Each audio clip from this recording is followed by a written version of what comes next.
Hello, friends. You watch videos like this to improve yourself, right? You're looking for insights, ideas, or truths you can apply to your life. Well, I've got one for you.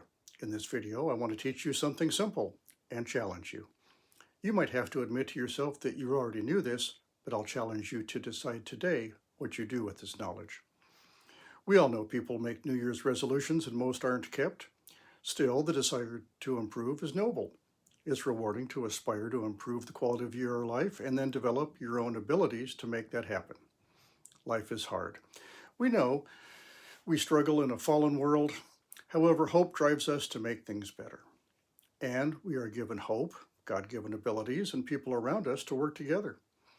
The truth is, we can improve our lives, and you have more wisdom at your fingertips than any generation before you has ever had.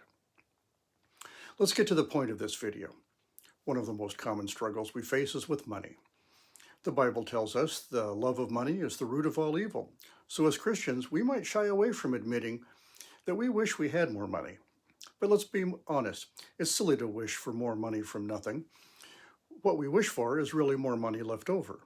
Not spent, but saved. Saved in the past for the future we're living in now.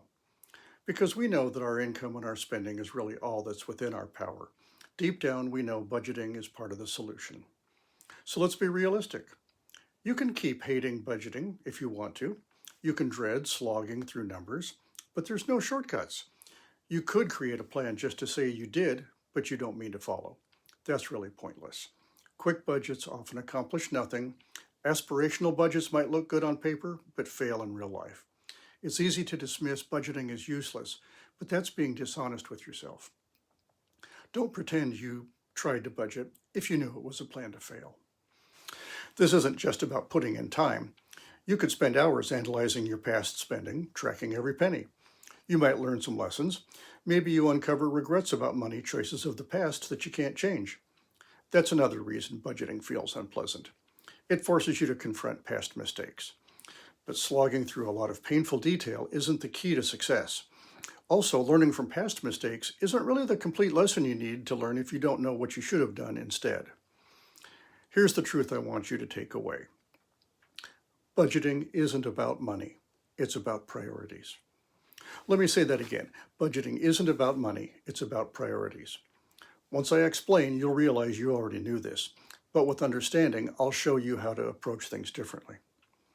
Here's something you wouldn't expect from a budget video. I actually want to get away from focusing on money. Think about it. Your income isn't just dollars. It's what provides your housing, food, clothing, and the things that make up your life. Instead of thinking about your income as money, think about it as what sustains your necessities and luxuries. Imagine a budget not measured in dollars, but in the quality of life, experiences, and essentials you value most. That kind of budget would be unique to you because your life and priorities are different from everyone else's. So what are your priorities?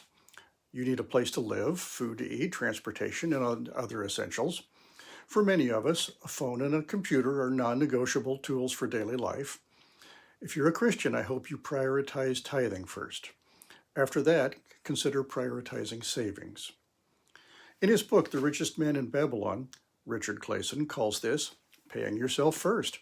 It's about prioritizing your future, saving and investing for what's ahead. God has blessed us with tools like compound interest and the stock market to grow our resources. With diligence, there comes a time when your investments can out-earn your monthly income. Budgeting is about choosing your future self over instant gratification. We all live within our means, but when the money runs out, we're forced to stop indulging.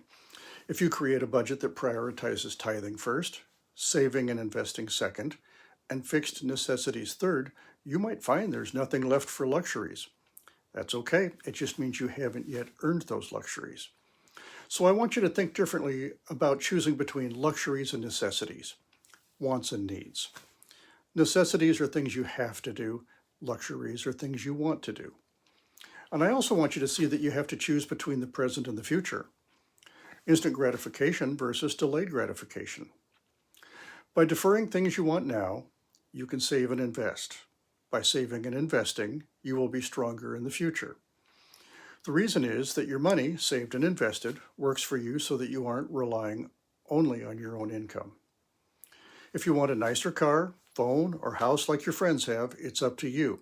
You do have to work on increasing your income to make it happen. I have other videos for things you can do. But today we're talking about budgeting.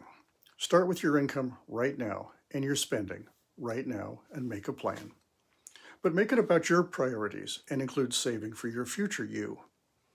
If there's no money left at the end of the month, it's because you chose to prioritize that way.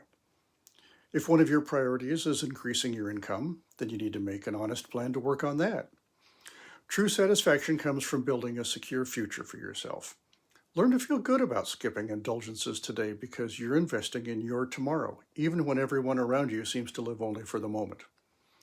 Learn to feel good about making a plan for your future. I hope you get real satisfaction in making an honest budget and combining it with a commitment to what you can do differently. I hope this video has been helpful to you. Learn from others' wisdom and learn from others' experience. Committing to being financially successful in the future, you'll need to live a disciplined life, and it's entirely up to you. I'd appreciate your comments to help guide my further attempts at creating useful videos.